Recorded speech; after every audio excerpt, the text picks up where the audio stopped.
Let's say what intermittent fasting is. Okay. It's not starvation. Fasting drives your body away from food energy into fat energy, melts the fat per se, and then you use it. In keto, you are making your body go into an artificial biochemical state. And the minute you eat off the keto plan, you switch from ketosis to regular, and then all that weight comes back. Inside the wall of your stomach are stretch receptors. Before eating a meal, you have to drink 8 ounces of water.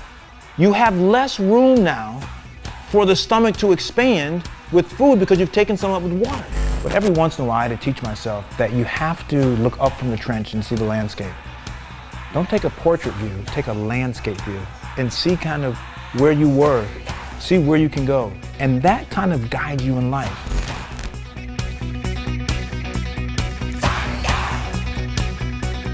Welcome back to Max Out, everybody. It's Ed Mylett. I'm so excited about today's show because we're going to talk about all kinds of different stuff, but primarily today, we're going to focus on your health, on your wellness, on you getting lean and clean. And the man to my right looks very familiar to you. For those of you that are watching this on the YouTube version, he's a New York Times bestselling author of like a bazillion different books.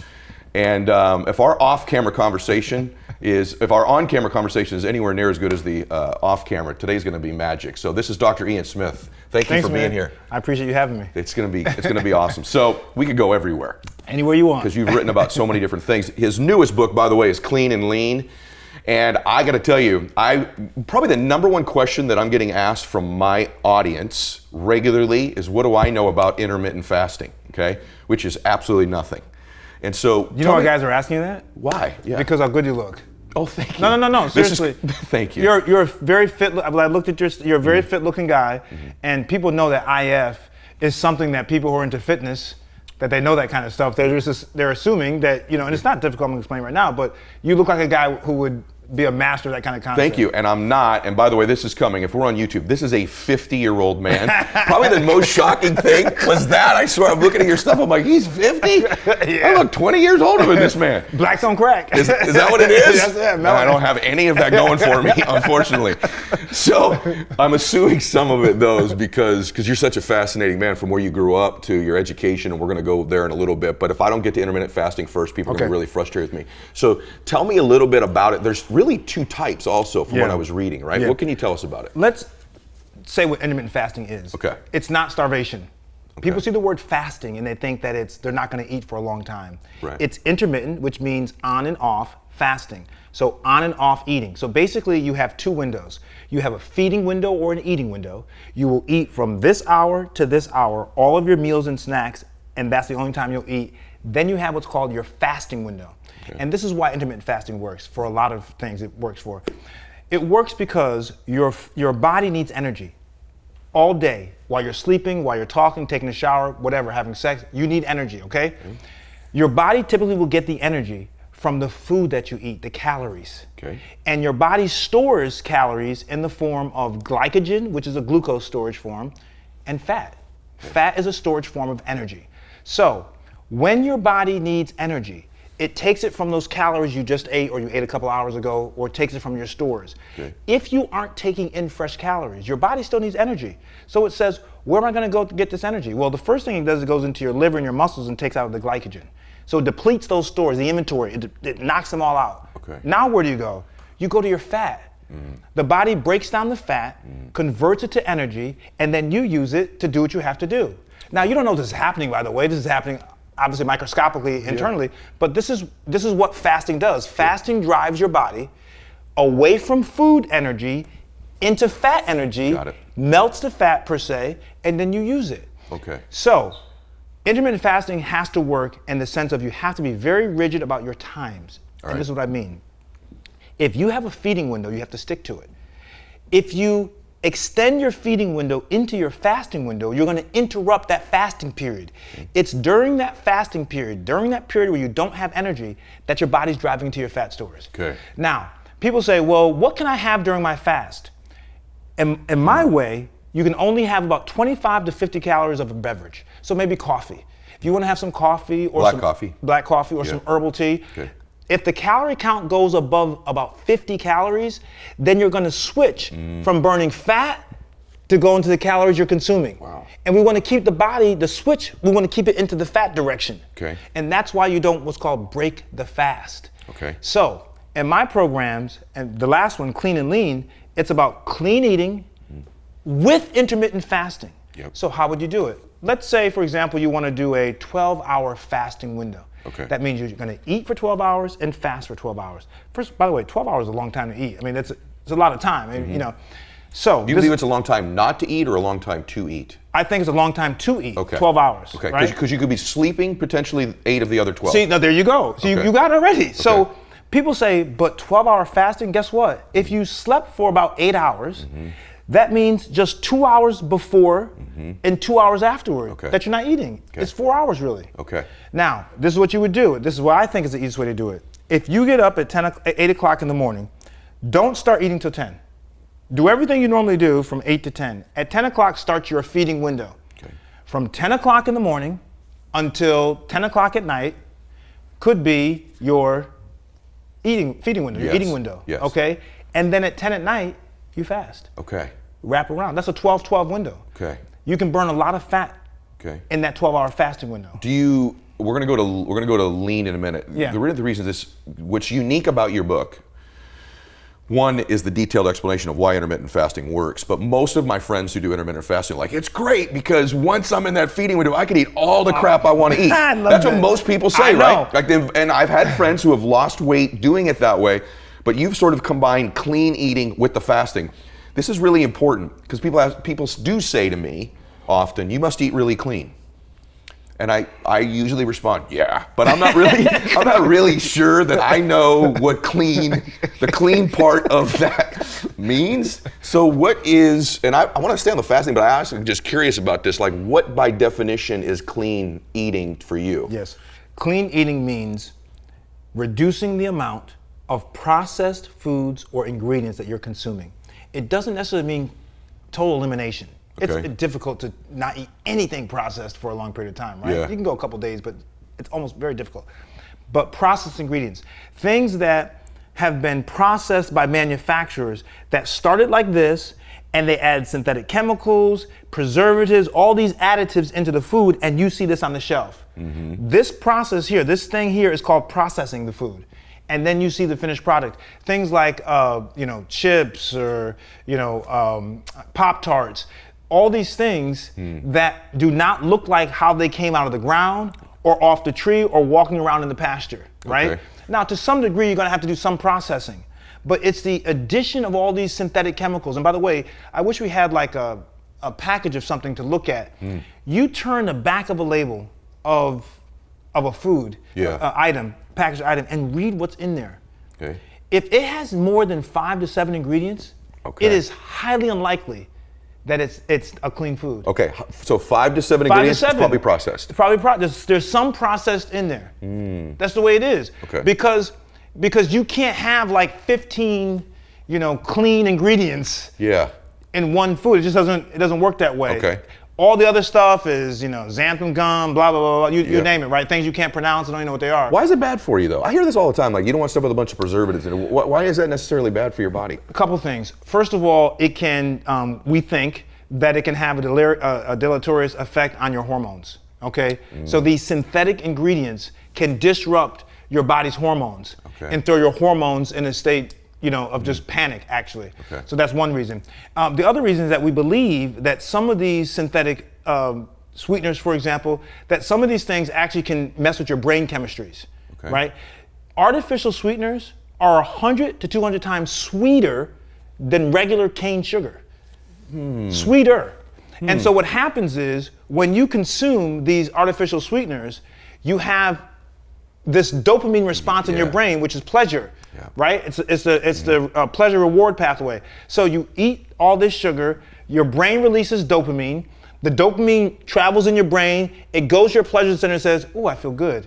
So you know what I'm gonna do? Again. I'm gonna get more. Yep, again. Right? Because it's like Pavlov's dog, right? Yes, So we yes. keep going, it's a conditioned response. We keep going to it. So what happens is this, when you eat these synthetic sugars, particularly where I'm right now, when you eat these sugars, you crave more sugar. Okay. And more and more and more. And eventually, you know what you're gonna do? You're gonna get regular cane sugar. Yeah. And you're gonna consume it like crazy. Do these thank you for this, by the way, for my own edification. But Sure. so do these processed sugars have the same inflammatory effects in your body that you read about traditional sugars having? Great question. Yeah. The answer is they're not 100% sure.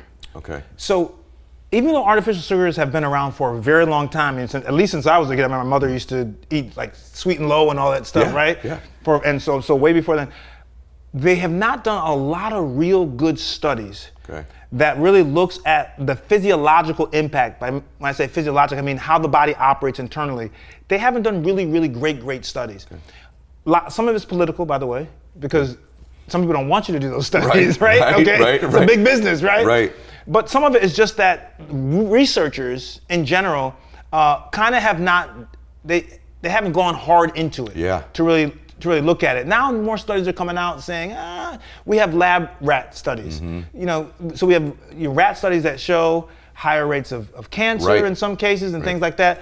But you know, then again, the argument against that is that what happens in the lab doesn't always transfer to human beings. We're much more complicated than the lab animals. So we kind of extrapolate what could be happening in us. But most people would say, why take the risk, right? I mean, is it? Do you think to some extent that this is economically driven, meaning that I've had people tell me, I want you to correct it if it's not true. It's sort of more expensive to eat cleaner. Is that a fallacy? It's not a fallacy, but it's not as expensive as people think it is. Okay. Right? So let me go back to the sugar, for example. Yeah. So I believe that the economics help drive why manufacturers put all this junk into food. Because these synthetic preservatives make the food more shelf stable. Yes. They can stay on the shelf longer before they spoil, and therefore a retailer can buy it and you can be on a Target shelf for 6 weeks, 8 weeks and be okay to give customers time to buy it, and the retailer doesn't lose money. So a big part of it is financial. The other part of it is that it's cheaper. Right. I mean, junk is cheaper. It's junk. You know, like, excuse the expression, but a junky car is not going to cost what it costs to buy a brand new Mercedes. Correct. Yeah. So manufacturers are putting junk into foods because it's cheaper to put junk into foods rather than keep the food whole and to farm it in a whole way, organic way. It doesn't have to be organic, it's a whole other conversation, but to farm it in a way where you're not putting all these pesticides and antibiotics and hormones in it, it's more difficult. I never heard anybody talk about the hormone effect. That's really compelling. And I wonder, I'm not kidding, I do look at a dude like you and I'm like, I wonder if this guy's, for his age, got more growth hormone and testosterone still in his body because he's eating cleaner. I don't know. I wonder. Well, like you said, when people ask you if you eat clean, I don't eat perfectly. In all of my books, the first thing I tell people is, I'm never going to ask you to eat perfectly. Yeah. Like, let's be realistic. I'm not perfect. I mean, I had Fat Burger yesterday. You did? I love Fat Burger. Me too. It's one of my joints. Me too. And so I'll have a burger. Now, do I have Fat Burger? I have it maybe once every couple months or whatever. Yeah. But I'm going to have it. When I go to New York, I'm going to have a slice of pizza. Yeah. It's a New York slice. That's so good to hear, by the way. Like, I seriously, I think people need to hear that because I think I have this thing that I teach in my stuff too, that if whatever you're going to begin to do is not something you can maintain, someone hasn't worked out in 2 years, they're like, I'm going to train for 2.5 hours. I'm like, no, go for 30 minutes, get a workout in. Am I right? And so it's so important that you're hearing what Dr. Smith is saying, that it's got to be something you can maintain. You can have a piece of pizza, right? You can have a piece of cake. It's okay. I do too. I want everybody to know that. Yes. On my Instagram page, go to my Instagram page at Dr. Ian Smith, spell the doctor out, I-A-N Smith. You'll see, I'll post pizza. I'll post, like, for example, I'll post at the Chicago Bulls game. I'll have like a rainbow cake. Now, how often do I have it? The cake is this big. Right. But I'm gonna eat maybe... That's what I do. Yeah, like 3 or 4, and I'm good. Yeah, that's exactly what I do. I don't deprive myself, I'm good. And I'll post it to let people know, listen, how can you live life? Right. People say, I don't eat carbs. What are you talking about? Of course you do. Of course you do. Right. And by the way, the number one fuel source for your brain is glucose, is carbs. Okay. You need carbs more than any macronutrient. Fat, protein, carbs, you need carbs the most because it's fuel source for the body. Now, the issue is the right carbs. Right? So when people come to me and say, oh, I'm following a no-carb diet, I look at them like, Why? Because you read it in People magazine? So your energy level is zip all the time, right? Absolutely. Right. What do marathon runners do the night before a marathon? Carb up. They carb exactly, up. Right? I mean, you need carbs. Yep. So my whole point is that I think that people have to have a better understanding, when they're trying to do better, and people want to do better, by the way. Sure. One thing, I was in a meeting yesterday, I said to the guy, I don't think people who make decisions at the top of the food chain understand that the guys at the bottom, they really want to do better. Yes. Some of them don't know how to do better. So they may lack a little willpower. But who walks around and says I want to be 400 pounds overweight and I can't tie my shoes, I can't walk up steps without getting winning? Nobody. No one wants to live like that. I totally agree with you. Now, you said something on fat, so I got to ask you just, and then your opinion on it. I got a couple more questions on it. I'm curious because I get asked this one a lot too. Like, real opinion on someone who eats the keto type plan. Let's just hear it. I want to know your opinion on it. No way. Okay. Keto is, first of all, not a new program. Okay. It's Atkins repackaged. Okay. This program's been around for a long time. The high protein, high fat diet is as old as my mother. Okay. Right? Sorry, Mom. But it's old, okay? Right. And the thing is this. This is why keto works. Okay, I want people to understand this. Keto works almost similar to intermittent fasting. Keto works because instead of consuming carbs, which your body prefers, I just said it's the number one fuel source for your body. Instead of consuming carbs, you consume fats. Fats are a form of energy. And so you eat high protein, high fat foods, you turn those fats that you eat and the fat already in your body, you turn it into something called a ketone body. That process is called ketosis. Taking fat to ketone is called ketosis. Ketone then becomes your energy source. Okay. So does keto work? Absolutely, it works. Is it sustainable? Absolutely not. Okay. Because in keto, you are making your body go into an artificial biochemical state. And the minute you eat off the keto plan, you switch from ketosis to regular, and then all that weight comes back. Okay. So yeah. This is the cycle I see with most of these sort of eating plans or workout plans, if it's anything, your business plan, your phone call plan, your work habits, when you wake up, if it's not sustainable, it's not something you should be doing. That's, for me, anything that I'm approached with that's new that I'm gonna try to do and implement in my life has to be something that would be a lifestyle for me going forward, not some little window. It's not that I don't do little blitzes or fixes or different trainings. Yes. But when it comes to my eating, this is something I know I'm going to be required to do the rest of my life. I want it to be something I can plan on doing forever. It's the 70-30 rule. If 70% of the time you can make good decisions, right? This is life in general. If 70% of the time, and 30% of the time, it may not be the best decision. I mean, you don't want to be suicidal about a decision, right? But if 70% of the time you can make a decision that makes sense, that's well thought out, that's thorough. You're sitting down, you're at a restaurant, you sit there and you say, well, it's not the greatest restaurants, but they do have a salad, but I want some fries. Okay, have a salad and some fries.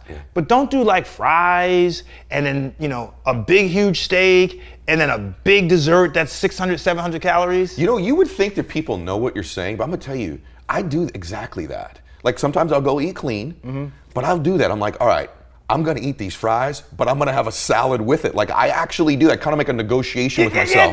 Do you do that? Yeah, 100%. Yeah, I do the same exact thing. Or if I know, for example, that like I like ribeyes. I love ribeyes.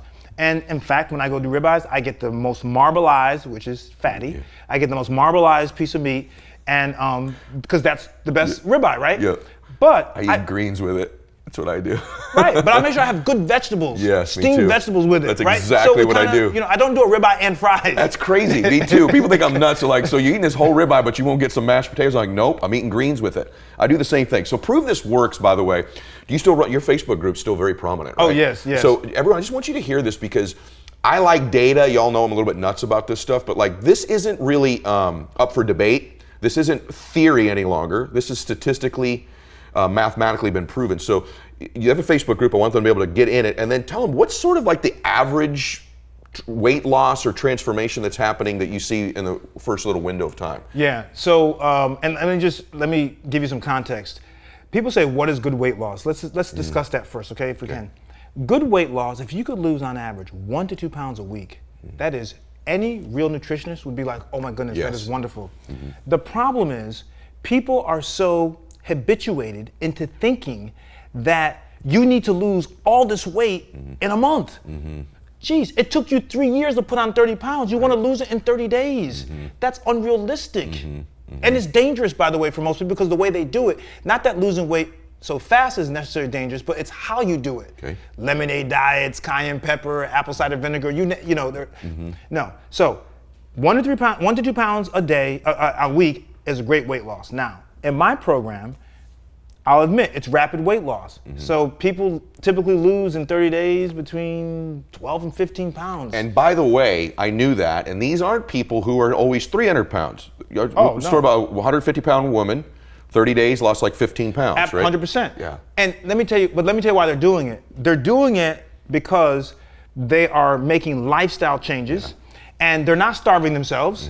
They're just eating food that don't have all those processed ingredients. Okay. They're not drinking as much soda. Yes. I mean, it's not neuroscience. Soda is if there's one thing I could eliminate from diets, is soda. Even diet soda. Diet soda, it's all junk. Okay. You're stuffing all this junk into the best machine ever built is our body. Yeah. And you're just killing it, right? Okay. And so people lose all that weight, and I also get them moving. And like you said, I don't say go work out for 2 hours. Right. Take 30 minutes, and guess what? Break the 30 minutes up. Do 15 in the morning, 15 at night. Because the minutes count, not how much you're in the gym. It counts that you're doing the exercise, the exertion of energy. Okay. People say, I worked out for an hour today. You spent 25 minutes on the phone or talking to other people in the gym. Yeah, right, You didn't work exactly. For an hour. I see this all the time. You see it all the time, Yeah, right? yep. I see guys in between sets. I'm like, and I'm very focused in the gym because first of all, I like to be efficient. Me too. I like to do my work and get out. I don't need it for social hour, right? either. I'm not picking up girls or anything like that. Like I'm in the gym to work out. So you'll see guys in between sets. They're like taking 10 minutes between sets. I know. What are these guys doing? I don't understand that. And by the way, that guy looks exactly the same the next year when I see him at the gym.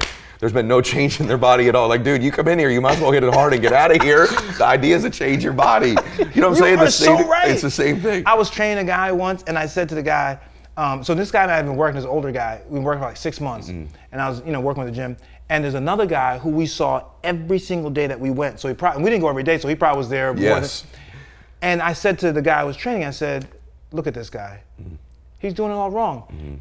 And even my client said, wow, he looks the same as he looked for over a year. Right, Yeah, right. he doesn't change. Yeah, and by the way, you become unconscious, guys, in what you're doing. Like even as you're listening to this, maybe your workout needs some evolution and some mix up. Maybe the way you're eating does need to change. Okay, 2 more questions on this, then I got to ask you stuff that I'm like dying to ask you. So, is there an exception to this? Meaning, a lot of people that follow me are some of them are bodybuilders. Yep. Some of them are, though, really intense about their training, really intense about their lifting, right? And so I'm wondering if you look excited to answer this question. Well, because you're asking all the questions that are really good questions, and I get these questions, like you're asking the right questions, but go ahead, let you finish the question. So is there an exception for someone who's a heavy trainer physically, let's just say with weights? 100% there is. Okay. And this is why, by the way. Okay.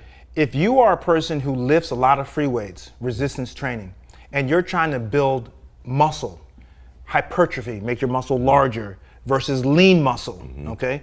If you're trying to build bulk muscle, then you need a lot of protein and you need a lot of calories. Okay. You need to, because what people don't realize is this, and this is why I tell women to lift weights also, by the way, not to build big muscles, but muscles are the most metabolically active tissue in the body. By that I mean this. Muscles need to be fed, right? Yes. And they're like a growing child. The bigger your kid gets, the more they eat, That's what muscle is. The bigger your muscle is, the more you need to feed it. That means all the calories you're eating goes into your muscle. Okay. Why do men lose weight faster than women?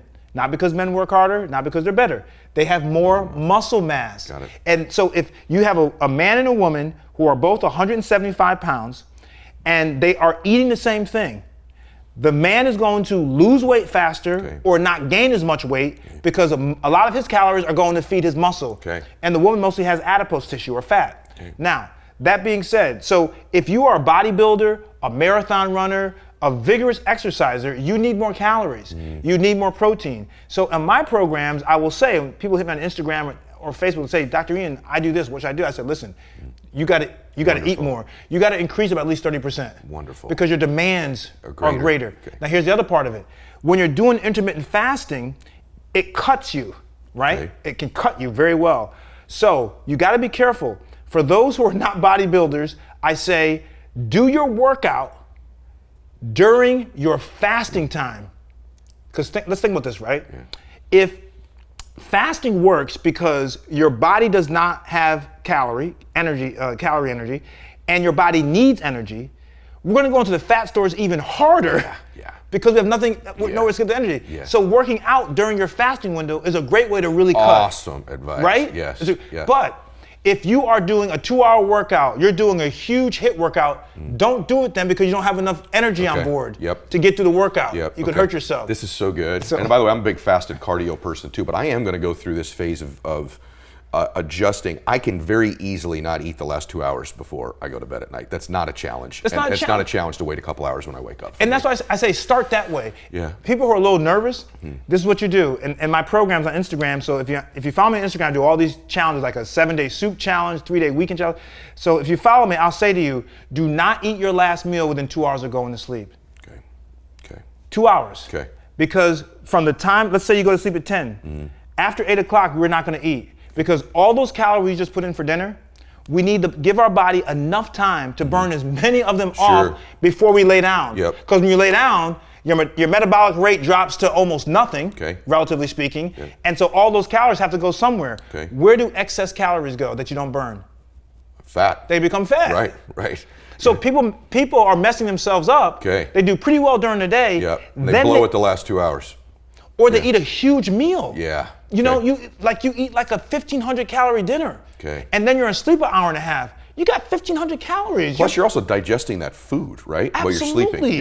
Yeah. So your body's, what am I gonna do with this stuff? Because Newton said, energy can neither be created nor destroyed. Very good. It's gotta go somewhere. So your body says, okay, we got it. We turn to fat. This is so good. All right, real quick, last thing on that. Water, which you're about to drink. Perfect. Like, I don't know how you knew I was gonna do that. How important is drinking water in one's nutrition? I find, like, a lot of people say, hey, I lost 7 pounds the first week on whatever. I'm like, you dehydrated yourself. You lost 5 pounds or 6 pounds of water, right? And 1 pound of fat. So how important, I just want to make sure that people know they need to be hydrated and how you feel about that. So here's a quick story. When I was in med school, I asked our kidney professor, physiology. So this guy was an expert. He wrote the book, Heinz Welton. He wrote the book on how the kidney works. And I said to him, Dr. Welton, how many glasses of water are you really supposed to drink? He says, Smith, I'm gonna tell you something. He said, the number 8 glasses was made up. I was like, what? He's like, yes, that number was made up. We didn't know that was really 8. Someone just said you should drink 8 glasses of water a day. Really? Okay. Then they backed into the number. And what they realized is the amount of water you should drink is the amount to replace your water loss during the day. Okay.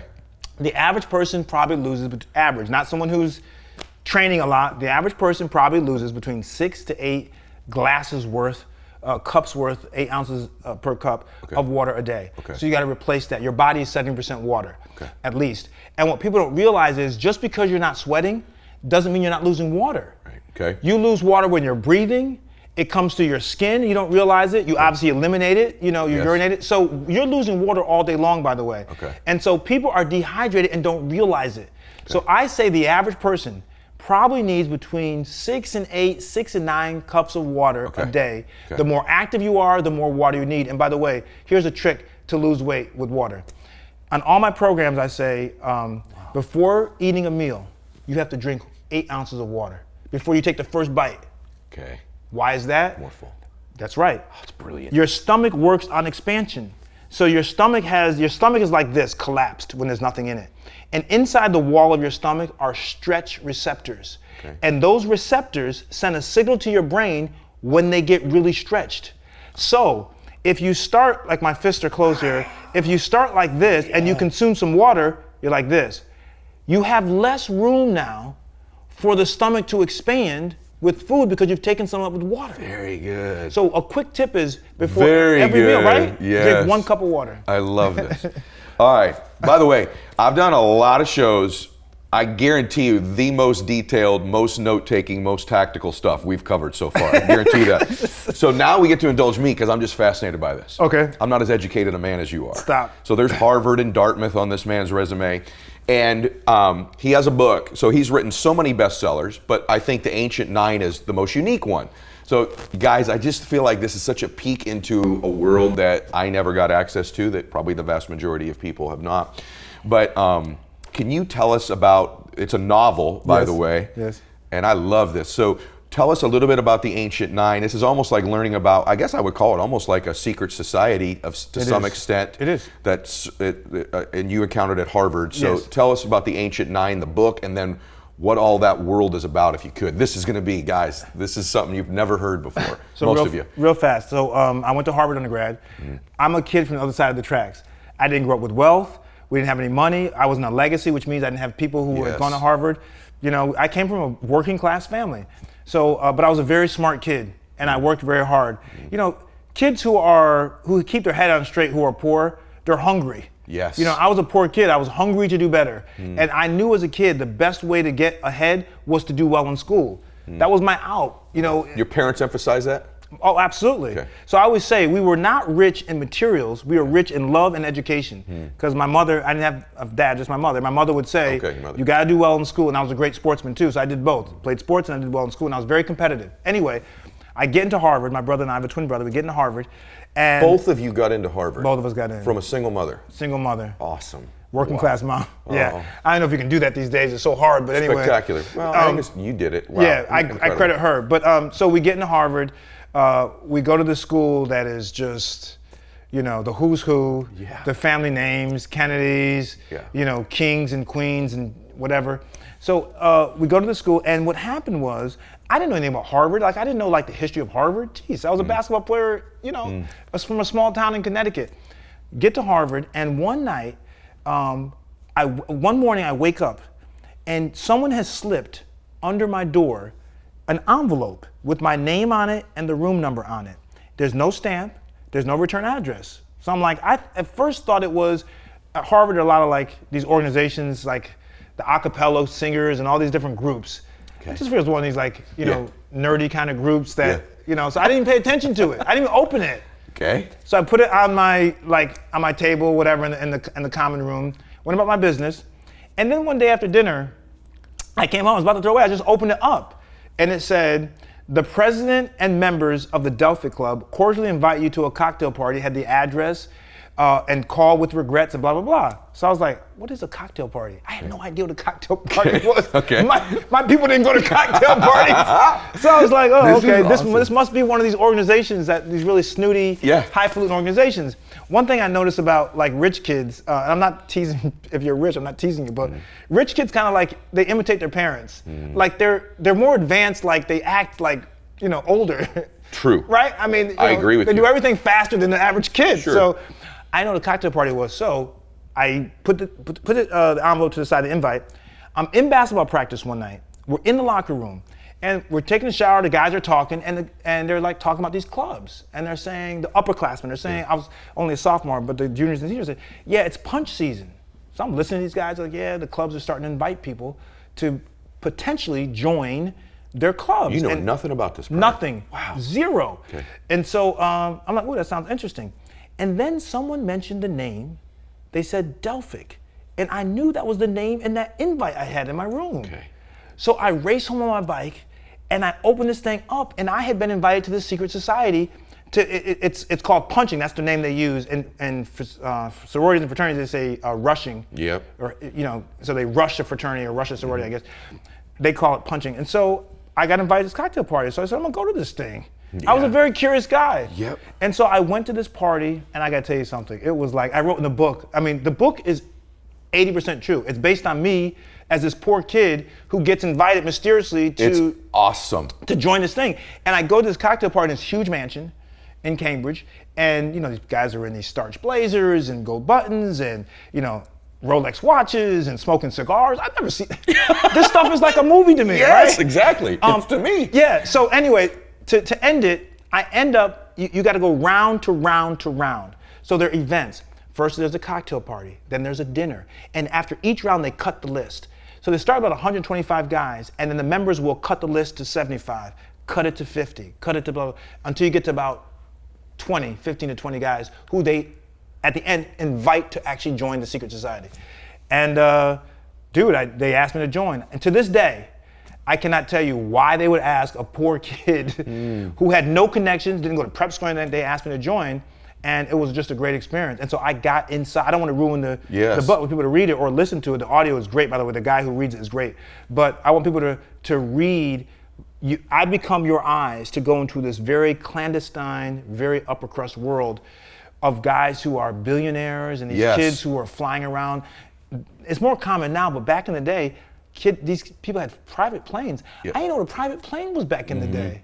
I was such a regular, sometimes ignorance really is bliss. Luckily I didn't know all this stuff. I just think that, by the way, I wanted to read the book. It is literally like a movie, except it's real. It got optioned, by the way, to be a movie. Yeah, it should. It got optioned to be a movie, so knock on wood. It should be. Yeah. And guys, you could get the movie now. I'm not promoting the book. I'm promoting the book and the audiobook. Like, you all should hear this. And even like for me, because I wasn't in that world, it's almost like there kind of is an Illuminati of sorts, right? This is what I learned about this world, that the network, let me back up for a second. The have and have-nots. I grew up a have-not. Okay, and I still have the sentimentality of a have-not. I've been very successful. God has blessed me. I'm very appreciative for that, but I'm also very humbled that I'm small compared to the universe. What I learned is that the have-nots have a network and a way of operating that is so removed from the regular life and thinking of us regular have-nots, the haves have this world, that we don't even know what they're really doing.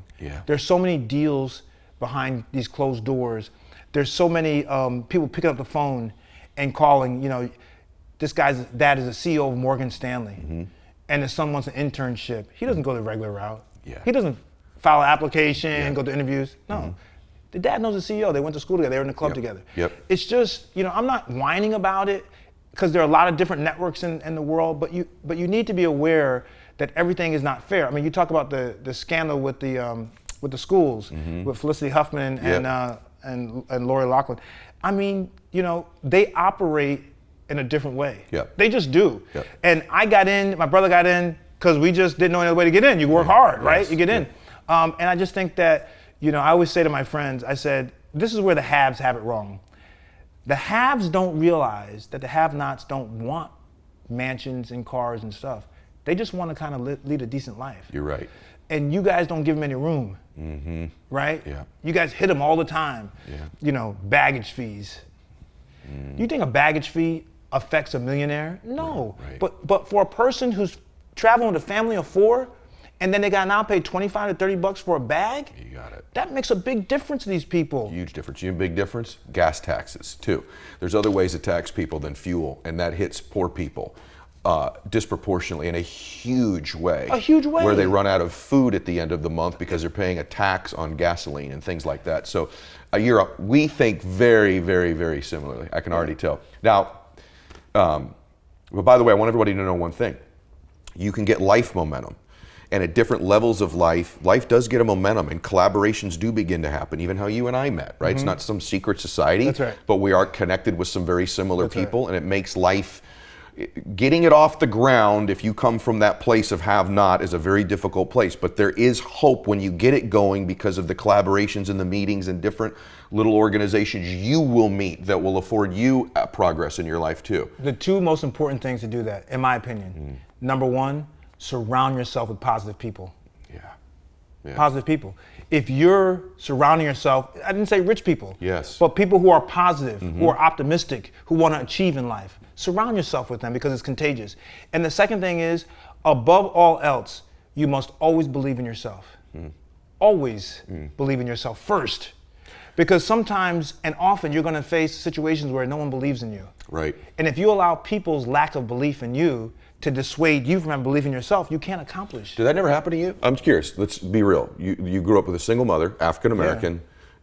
You're now getting into this world where it is not the norm every single day. You're not seeing, if you walk into a room of 300 people, there aren't 299 that look like you that come from where you come from. No way. So speak to people that relate to that for a second. Did you ever struggle with that? Or was there something your mother did or something internally you had? Your own confidence, I just put a post out yesterday, one of my most responded to posts, and it was about when I started to make progress for me. And obviously I come from a different place than you, but even me, when I got to that new room, that new place, me going, I don't know if I belong here. I would have these thoughts like, maybe it's a fluke. Maybe I got lucky. Maybe they're going to figure me out here. I still have that once in a while. They're going to figure out who I am, right? And so I know if I had some of that, did you have any of that, or are you just wired differently? Never. Wow. I never, ever had a scintilla of thought that I didn't belong. You want to know why? Because from a little kid, I believed my grandfather when he told me, if you work hard, you can succeed and win. I just believed it. I don't know what made me believe it, by the way. Since I was a little guy, I believed it. And so I always believed that if I did my work on time, I got A's, I didn't get in trouble, didn't mess with people, that good things would happen, and go to church on Sunday, good things are gonna happen to me. So when things started happening, I was very appreciative and respectful of it. But I never felt like I didn't deserve it because I felt like I worked for it. I mean, I really did. I mean, like, geez, my brother and I, we played basketball. We used to wake up, and this is funny, we used to wake up in the morning and go to our high school and run hills at 5 in the morning to get better. And then go get 4.4 GPA wherever the heck you were getting. And while our classmates were sleeping, you were after it. Okay, we were after it. 4 o'clock, 5 o'clock in the morning, up at the hills, we would see the milk guy come deliver the milk in the morning. This is a true story. So I grew up in a way that the fire in me to succeed, because I always accepted, even at a young age. I used to talk to old people a lot when I was young. Me too. And they would tell me stories. And one thing I got from them was that life is really short. And they would always say, geez, I can't believe all these years have gone by so fast. They would always say that. And then I would listen to them say what they would do differently. And what I realized is one common thing was they would have been more present in the moment. God, that's true. So true. Present in the moment. You, but one of my top 2 or 3 favorite answers ever, because it was so honest. And I want to say something to you about it, because I did have that struggle where I didn't think I belonged. And my way out, this is on hundreds of tapes and audios, is verbatim what you just said that you had the whole time.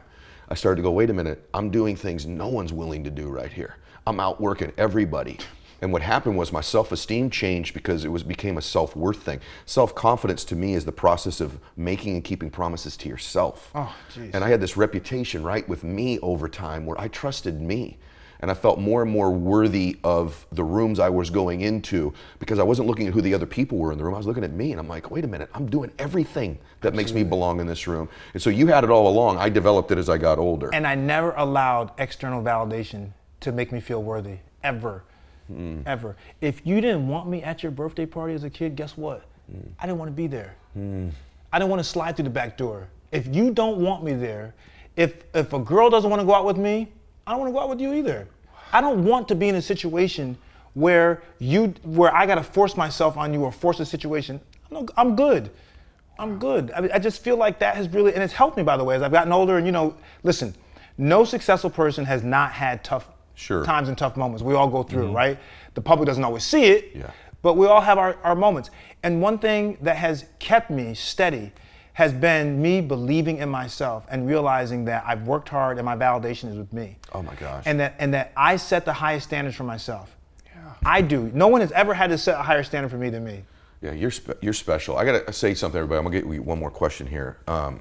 Everyone that's listening to this right now, please do your colleagues and friends and family a favor and make sure they know to listen to this from the very beginning to the very end, because there's so much in here. I didn't know we were gonna go down this road at the end. Sorry. No. I'm grateful, because I want everybody to be doing that, because y'all know each other that are listening to the program. Tell them, I know you started out and they went through some unbelievable stuff on how to get healthier, and then this stuff at the end is bananas. So this is one of these, you listen to the whole darn thing. Last thing I want to ask you about, just because I think it's cool. You got named by President Obama. I want to give it the right name, Council of Fitness, Sports, and Nutrition. Yeah. You're the medical contributor on all these different shows. I've watched you on GMA. I've watched you on the Rachel Ray show, which you're a part of. You were on The Doctors. You've been everywhere. I got to think, though, that was one of the coolest things that's happened for you. And did you get a chance at all to interact and work with him? And if you did, what was that like? Yeah, so, the White House is an amazing place, by the way. Is it? It just is. It's the people's I've been there house. on the tour, but I've been on the part you went to. I think that because it's our house, we own it, all of us own it. I think that we need to do a better job of giving people access, not just to the tour part. I mean, I don't know how to do it. Maybe there's a lottery system, but some way people need to see the rooms where the work happens. When work's not happening, like the Oval Office, and going into the Roosevelt Room. and seeing like all the presidents and their pictures and the famous. It's just unbelievable. So to go into like the West Wing, so the West Wing, to actually go into the actual West Wing is really something special. I'm sure. I love our country. I love our history, the good and bad of it, right? Because no one's perfect. We've had some bad moments in our history, but I love our country. And I told you before, I travel a lot. Yeah. And every time I go away, I was just in Japan, every time I go away and learn about other cultures and countries, it makes me love my country even more. Not that I don't like these new places, I love them too, but it makes me appreciate America more. But going into the White House and working with the president, Obama he's just an awesome dude, man. Forget politics. Like as a man, he was just a cool guy. He had a swagger about him, and we played ball. You did? Oh yeah, we played ball. I got this great picture at my house where he has his hand on my shoulder. The counsel is standing there like talking to him, and Chris Paul, the basketball player, is standing next to me, and the three of us are kind of in a moment. And I love that picture because it's very candid. Because they got these photographers that are always going around, and it's just a great moment. But this counsel was an honor because I got a chance to sit down with my heroes, like people like Billie Jean King, Carl Edwards from NASCAR, the gymnast Dominique Dawes, Michelle Kwan, the skater, the Olympic skater, Grant Hill. What a great group. It's unbelievable. And be able to sit at the table and you're like, geez, like I'm at the table with these dudes, like I count, but your life is remarkable, and it's just you're so young. Yeah, well, you're as young as you feel. You're in the middle of it, so you don't have context for it yet. But there's got to be a little part. It happens for me once in a while where I'll actually say something that actually really did happen. Maybe even when it was happening, I was like, and then I say, I'm like, wow, that was wow. Well, I'm glad you said that, by the way, and we can close on this. Like, I always say that I like to work in the trenches. I like to work. I like to make progress. That's just kind of how I'm wired that way. But every once in a while, I had to teach myself that you have to look up from the trench and see the landscape. Don't take a portrait view, take a landscape view and see kind of where you were, see where you can go. And that kind of guides you in life. And so for me, personally speaking, when someone will say to me, like someone was introducing me, I don't usually listen to my intro. I'm like, oh geez, why are they reading this bio? Like it was on and on. Yeah. But then I was like paying attention for some reason. And like the dude was like going over my stuff I've done. I was like, wow, I did all that stuff.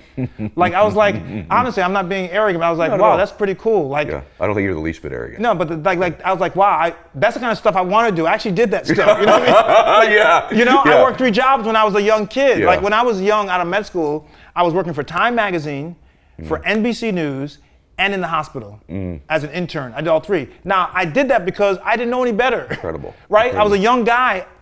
It didn't make. I didn't need to sleep back then. Yeah. I was all over New York running and changing in the car like Superman, going to the hospital, going to Time Magazine. But anyway, so I just think that I want to say to people who are listening, I just think that people really have to find themselves, right? And to think about. I just said this to my mother driving here. I said, Ma, figure out how you want to live the rest of your life. Just figure that out. Figure out what's important to you. Yeah. We're so quick to do things because it's expected of us. You're right. It's expected. But no, don't do that. A lot of times in my career, I cut across the grain. I stopped doing medicine for a while. Everyone said, what? What, are you crazy? I was doing orthopedic surgery. I started doing TV. You're doing TV? All the best decisions I've made in my life are decisions that I thought through, that I didn't allow others to overly influence. Wow. And I typically cut across the grain. I went in the direction that people said, you probably shouldn't go that way. What great advice. Yeah. It's obviously... I mean, you've done it too, obviously. I have, but it's obviously worked. I just think it's the most incredible advice because I wish you would say some things I could challenge today because typically on the show I'll challenge something. Next time. But next time we'll get a little more controversial. Yeah. But first I want to say something to you. I want to say thank you on behalf of millions of people listening to this because the idea of this show is to both teach people things that they didn't know before they started they can tactically implement. Sure, absolutely. Change their thinking to some extent and then inspire them.